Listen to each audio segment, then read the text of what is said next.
Hola Oltubers, vamos a continuar hoy con nuestra serie dedicada a ilustres centenarios del cine. Gente que ha hecho cosas muy importantes en el séptimo arte y que nacieron hace 100 años, en el año 1921. Hoy le toca el turno a Luis García Berlanga, un cineasta español nacido en Valencia el 12 de junio de 1921, evidentemente, y que posiblemente sea el mejor director de cine español. Bueno, desde luego es un director personalísimo, creador de un estilo que muy pocos han continuado y que con él alcanzó cimas verdaderamente increíbles porque tuvo que lidiar en unos momentos particularmente difíciles con la censura franquista y sacar adelante unas propuestas que no gustaban demasiado al régimen. Y en consecuencia, pues esto le tuvo durante un tiempo marginado dentro de la cinematografía, aunque más tarde, obviamente, se recuperaron algunas de esas películas que en su momento habían sido un fracaso. Cuentan que en cierta ocasión el mismo Franco dijo: Berlanga sé que no es comunista, pero es algo peor, es un mal español. Bueno, revisemos un poco la historia de este hombre, que ya digo, nace en Valencia, y nieto de un abuelo liberal, venía de una familia de terratenientes, gente con dinero. El padre era políticamente un poco más fluctuante porque empezó siendo como su padre liberal, pero luego se pasó al centro derecha dentro de un partido que se llamaba Radical. Igual las cosas no eran exactamente igual que ahora, pero después entró a formar parte del centro izquierda burgués, si es que eso no es un contrasentido. Bueno, no lo sabemos, en algo que se llamó Unión Republicana. En cualquier caso, el padre de Berlanga llegó a ser gobernador civil en Valencia durante la República, y eso significó que el chaval tuvo algunos problemas más adelante tras la Guerra Civil Española. Él en realidad siempre se ha manifestado anarquista y por eso tuvo problemas con su padre, lo cual no fue obstáculo para que en un momento se sacrificara también por él. Es cierto que Berlanga, que tenía 18 años cuando terminó la Guerra Civil, fue llamado a filas un año antes con lo que se llamó la Quinta del Biberón, porque era gente muy joven, gente de 17 años, que fue llamada a formar parte del ejército y a pelear en la guerra. Es cierto que él tenía enchufe y acabó en un botiquín y no tuvo que entrar en combate, pero paradojas de la vida, después, como su padre había sido hecho prisionero y condenado, pues él se presentó voluntario, no con una garantía absoluta de que le fuera a salvar de la pena que le había sido dictada, pero sí de alguna manera para aliviar justamente esa pena se presentó voluntario a la División Azul, que fue una división de soldados que, en vista de que Franco no concedía a Hitler la alternativa de participar en la guerra, pues fue una especie de apaño para: voy a mandar unos soldados a Rusia para que luchen contra el comunismo y para demostrar que estoy con el eje, con Franco y con Mussolini y con el Japón. Bueno, además de esto, pues el hombre siempre ha dicho, quizá por frivolizar un poco, porque Berlanga es un tipo que ha tendido a frivolizar casi todo, que en realidad a él lo que le gustaba era ir con unos amigos suyos que en realidad eran de Falange y que se apuntaron a aquello, y él hizo lo propio también. Pero seguramente es más real la otra versión, la de que lo hizo por ayudar a su padre. En cualquier caso, su primer trabajo como escritor lo tuvo dentro del boletín de la División Azul, y consiguió un premio por contar sus experiencias en Rusia, en aquella campaña verdaderamente terrible y de la que él nunca contó demasiado, así que seguramente fueron unas experiencias que le afectaron tremendamente. Una vez regresado de la Segunda Guerra Mundial, ya era un tipo razonablemente mayor, pues se fue a estudiar Derecho, que es lo que su padre le dijo que debía hacer. Pero a él tampoco le gustaba demasiado y acabó en la Facultad de Filosofía y Letras. Y poco más tarde, en algo que se llamaba el Instituto de Investigaciones y Experiencias Cinematográficas. Y allí es donde empieza su trabajo en el cine. Allí conoce a algunos amigos como Juan Antonio Bardem y poco a poco va a empezar su trabajo cinematográfico. Trabajo cinematográfico que empezará en el año 48, cuando primero guioniza algún corto, como por ejemplo Tres Cantos, y más tarde guioniza y también dirige otros dos cortos como El Circo o Paseo por una guerra antigua. donde ya va mostrando un poco su tendencia, por una parte, a ser crítico con la sociedad y con la vida que le ha tocado vivir, sotto voce, tranquilo, todavía no excesivamente incisivo, y por otra parte también se va acostumbrando a un cierto tipo de cine cuya característica más representativa es la de esos largos planos secuencia, travelings en ocasiones, que van mezclando personajes que van entrando y saliendo del plano según conveniencia del director, que es un método pues un poquito más difícil de rodar que aquel de un montaje acelerado, pero tan interesante el uno como el otro. No vamos a poner prioridades en cuanto a los usos cinematográficos. Y así poco a poco se va creando la historia cinematográfica de Luis García Berlanga, que cristalizará por fin en la primera película que dirige en colaboración con Juan Antonio Bardem. Juan Antonio Bardem es otro de los cineastas capitales del cine español, que cumplirá su centenario el año que viene, así que tendremos que dedicarle uno de estos vídeos, y que en principio colaboró con Berlanga en la historia de esa pareja feliz. Una historia donde se viene a contar las andanzas de unos personajes que aparentemente están felices. Él es un trabajador, ella es una ama de casa que escucha mucho la radio y participa en concursos, y un buen día gana un concurso en la radio al mismo tiempo que a su marido le despiden del trabajo. Es decir, tragedia por un lado, comedia por el otro. Al mismo tiempo también el hombre es víctima de una estafa en un proyecto que sacaba adelante, y todo se descontrola por un lado y por el otro. No es una película perfecta, es una película primeriza, es una película que marca la senda que va a seguir sobre todo Berlanga, porque a pesar de que son muy amigos, Bardem y Berlanga, digamos que políticamente no están muy cercanos. Bardem sí es comunista y entonces está muy interesado en contar las desgracias de la clase trabajadora y tratar de redimirla de alguna manera. El bueno de Berlanga es más bien algo más cínico y ve con distancia todas estas cosas, y lo único que le interesa es sacar las vergüenzas de absolutamente todas las clases, porque sabe que todos, mayores, pequeños, ricos, pobres, comunistas y derechosos, al final tienen sus taras y tienen sus problemas y sufren las consecuencias de la vida que les ha tocado vivir. Y esa será la bandera que traslade por la vida el bueno de Berlanga, y de ahí su separación con Bardem, que a partir de ese momento va a empezar a hacer también una filmografía muy interesante, con películas de las que hablaremos el año que viene, por supuesto. Ahora tenemos que centrarnos en Berlanga, que, como sabéis, tiene en su segunda película uno de los momentos más altos de su carrera, y estamos hablando evidentemente de Bienvenido, Mr. Marshall.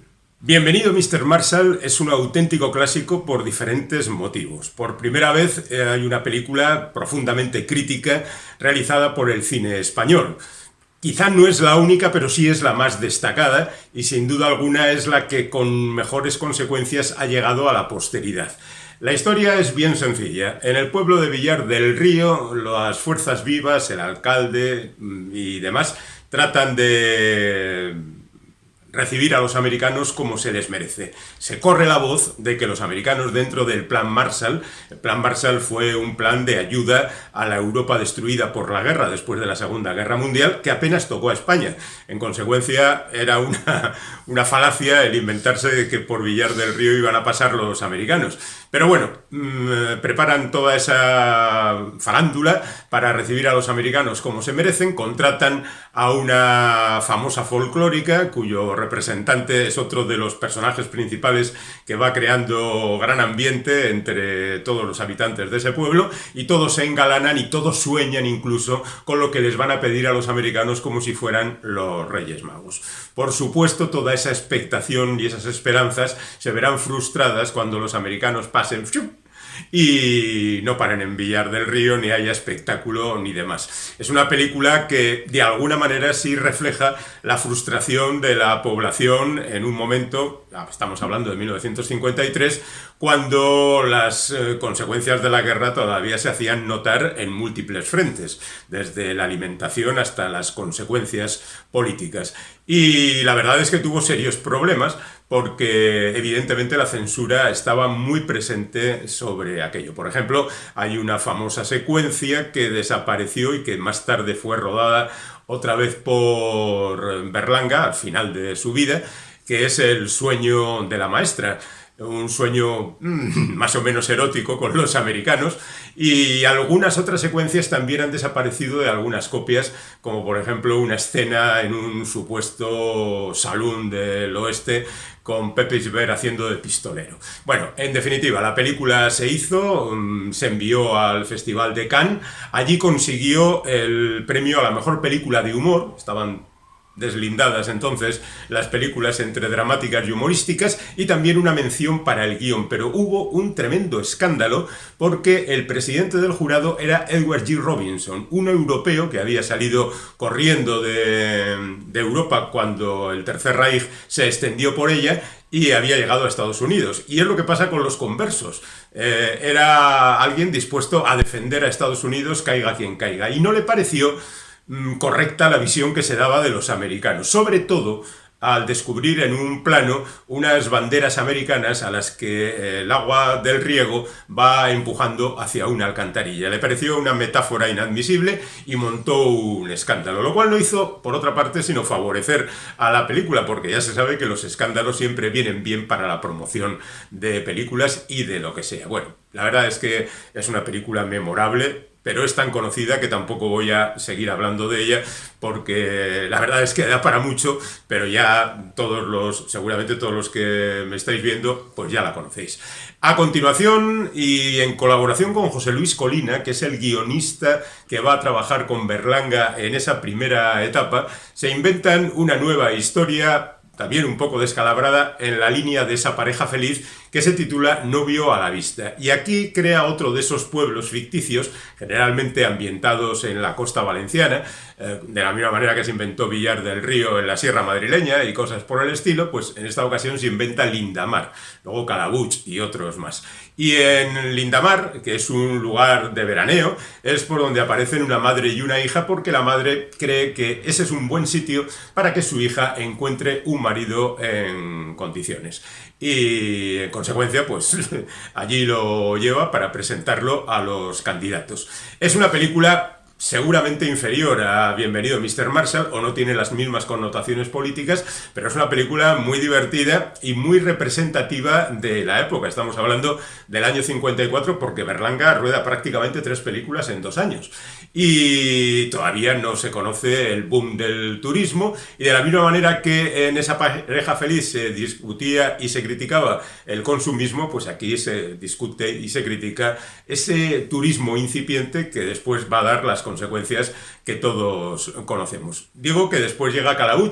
Calabuig es otro pueblo inventado por Berlanga, donde aparece un científico americano, también tenía cierta obsesión con los americanos, que viene huyendo de la utilización que están haciendo los militares de sus inventos.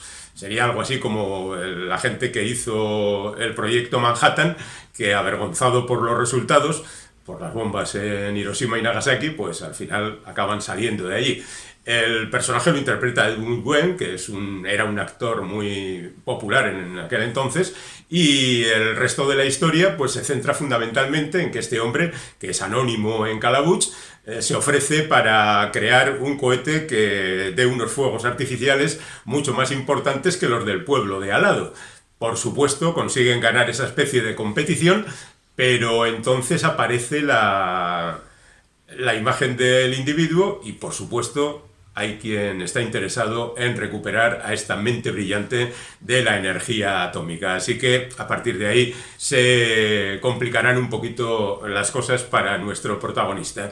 Lo más interesante viene a continuación de Calabuig, que es una película hermosa y muy atractiva, pero a continuación aparece en la película Los Jueves Milagro, que es otra de esas películas que tiene pues serios problemas.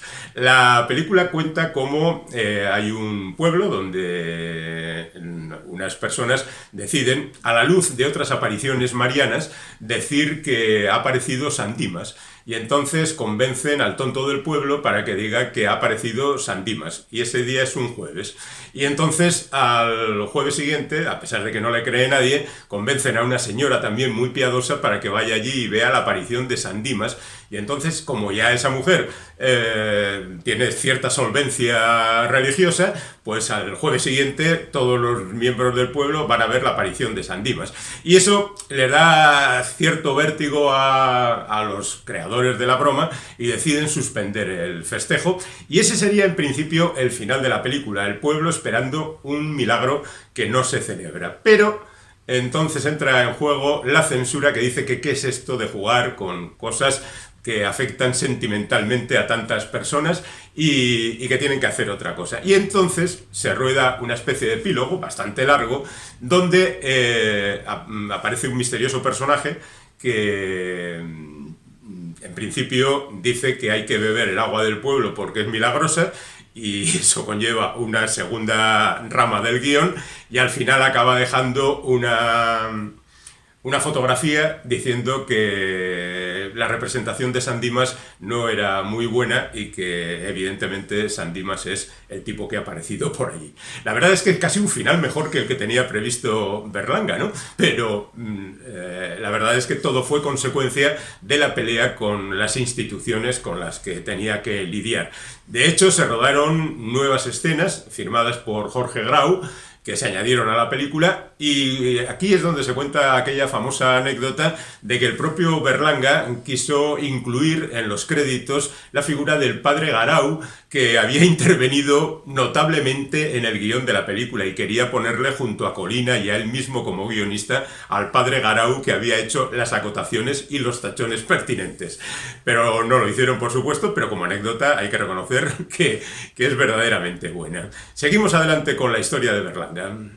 Y después aparece otra de las cimas en la carrera de Luis García Berlanga. Hablamos de Plácido, en el año 1961, una película que en principio iba a titularse Siente un pobre a su mesa, que por cierto fue el título de una campaña de una Navidad de aquellos tiempos en las que pues las damas de la caridad decidían hacer ese tipo de cosas para demostrar su buen corazón. Por supuesto, le fue negado el permiso para utilizar este título, alegando que era el nombre de una campaña que no le correspondía, y al final la película se tituló Plácido. Plácido es la historia de un tipo que ha comprado un motocarro y que es contratado para pasear la estrella de Belén por la ciudad, mientras que van sucediendo un montón de cosas. Existe, por supuesto, la campaña de Siente un pobre a su mesa, y montones de personajes se van mezclando con diferentes intereses de manera verdaderamente magistral. La disculpa principal es que Plácido, interpretado por Casen, un humorista de la época,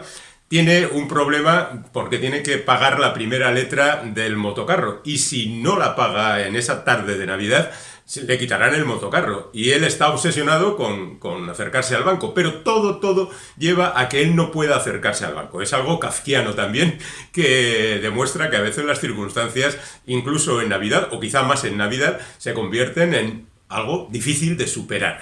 La película es una auténtica joya y demuestra sobre todo esa habilidad que tiene Berlanga para ir mezclando personajes que entran y salen del plano en conversaciones que se van sobreponiendo una a otra y que van poco a poco creando un universo impresionante. Es la primera vez que Berlanga colabora con Rafael Azcona, que es un guionista, uno de los mejores guionistas que ha tenido el cine español, y que coincide perfectamente en sus intenciones con Berlanga en cuanto a una visión ácida de la sociedad, con una visión crítica con la realidad que se vivía, dentro de lo que por aquel entonces se podía contar. Pero hay que reconocer que estos dos llegaron hasta el límite de la censura para criticar justamente algunos usos y costumbres y algunas posiciones políticas también de manera muy comprometida.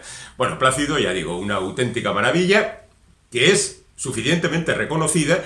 No pasa lo mismo con la siguiente película que hace el bueno de Berlanga, que es Las Cuatro Verdades. Las Cuatro Verdades es una película de episodios que se llevaban bastante por aquel entonces, que está dirigida pues, por el famoso René Clair, o por Alessandro Blasetti, o por un ignorado Hervé Bremberger, y además el propio Berlanga.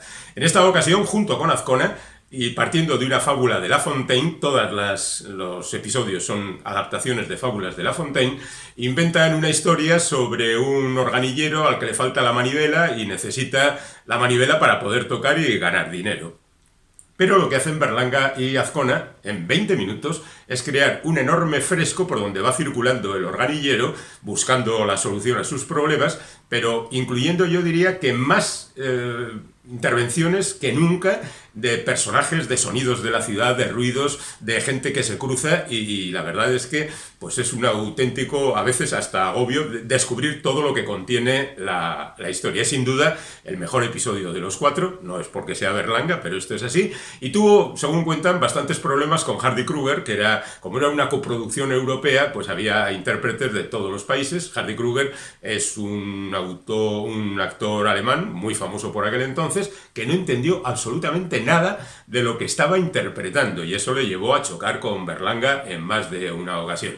Bueno, la película no ha pasado a la historia, pero de verdad el episodio de Berlanga merece la pena ser visto. Y después llegamos a otra de las cimas de Berlanga, que no es otra que El Verdugo, esa historia tremenda sobre un verdugo que está en trance de jubilarse, Pepe Isbert, que tiene una hija, Emma Penella, y que tiene un novio que es sepulturero y que el padre quiere que ocupe su puesto como verdugo, interpretado por el italiano Nino Manfredi. Bueno, pues la cosa es verdaderamente tremenda. Incluso hay un momento en el que Pepe Isbert alaba lo bueno que es el garrote vil frente a otras prácticas como la guillotina o la silla eléctrica, que son auténticas barbaridades. Bueno, la verdad es que todo esto dicho con ironía y con una mala leche impresionante. Dicen que se basa en una historia real de alguien que tuvo que ser llevado hasta el cadalso, pero no el ejecutado, sino el verdugo, y de alguna manera así termina la película. Al nuevo verdugo hay que llevarle de muy malas maneras hasta ese lugar. Es una película que tuvo tremendos problemas de censura, una vez más, y que muestra toda la mala leche de Azcona y de Berlanga. Es del año 63 y estuvo en el Festival de Venecia, donde el embajador español dijo que aquello era una película antiespañola y se montó otro gran escándalo.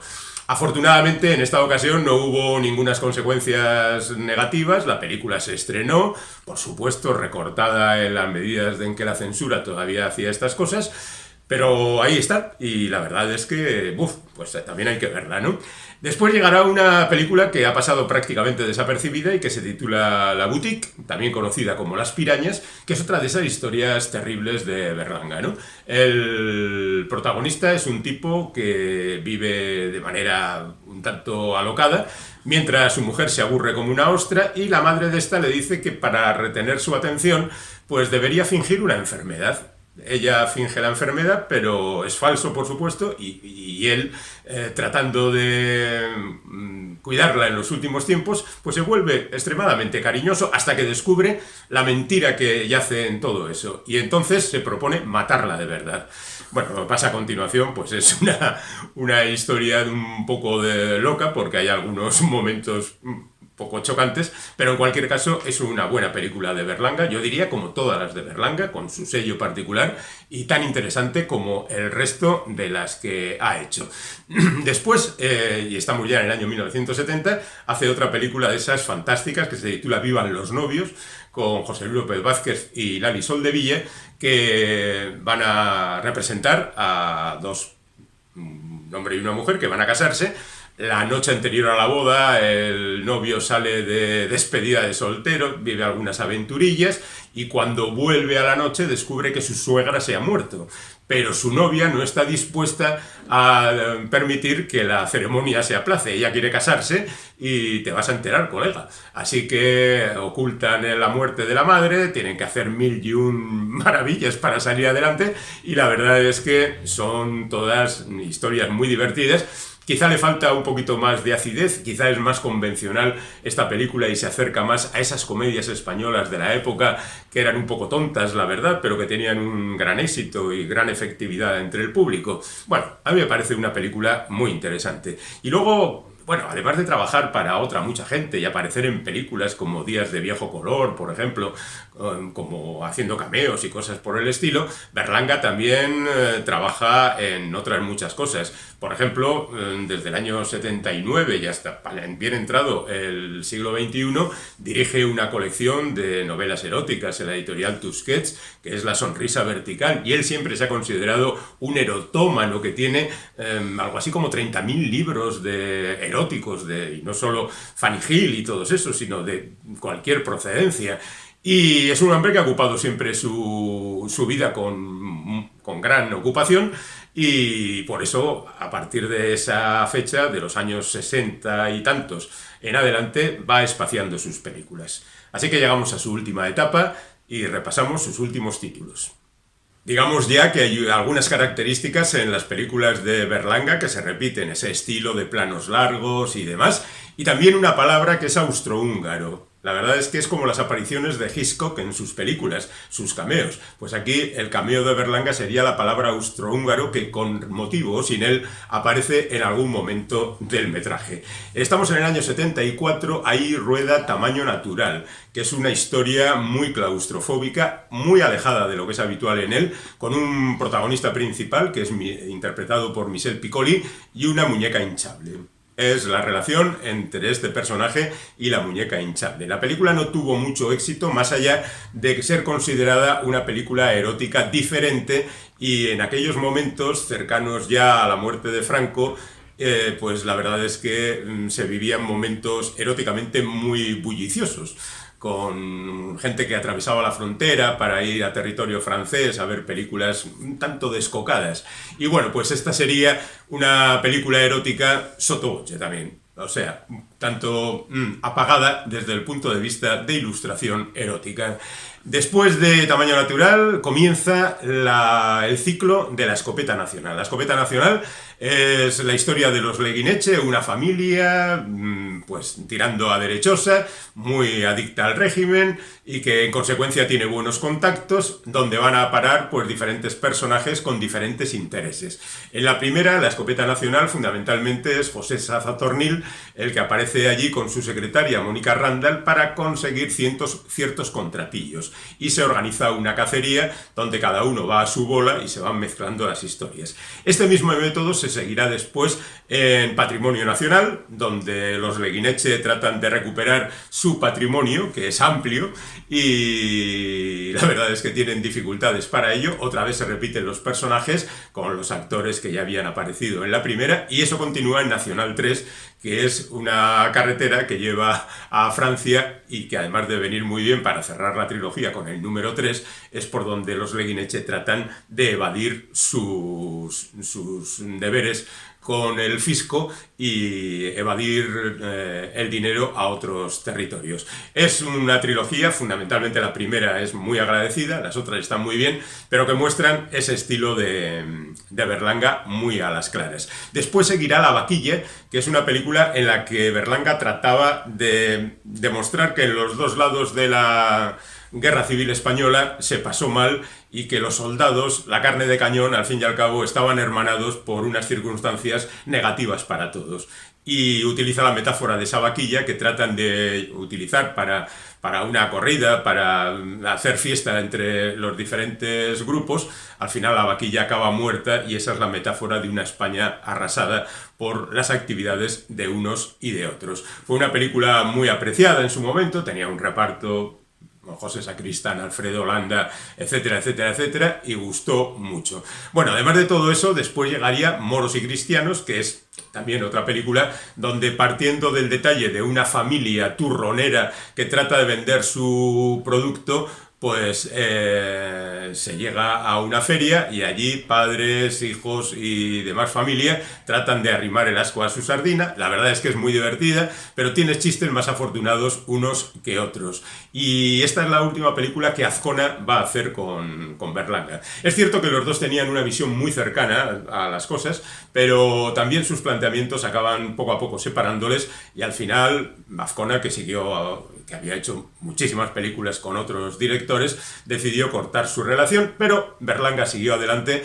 con una película titulada Todos a la cárcel, donde, bueno, pues ya apunta directamente a los políticos, porque en esta película se trata de celebrar el Día del Preso de Conciencia en una cárcel, y allí van pues los representantes políticos, los representantes sociales, y por supuesto están los presos, y por supuesto están los guardianes, y hay montones de personajes que una vez más se cruzan, que cuentan sus cosas. La película está bien, estaría en la línea de moros y cristianos y demás, se ve satisfactoriamente y ya está.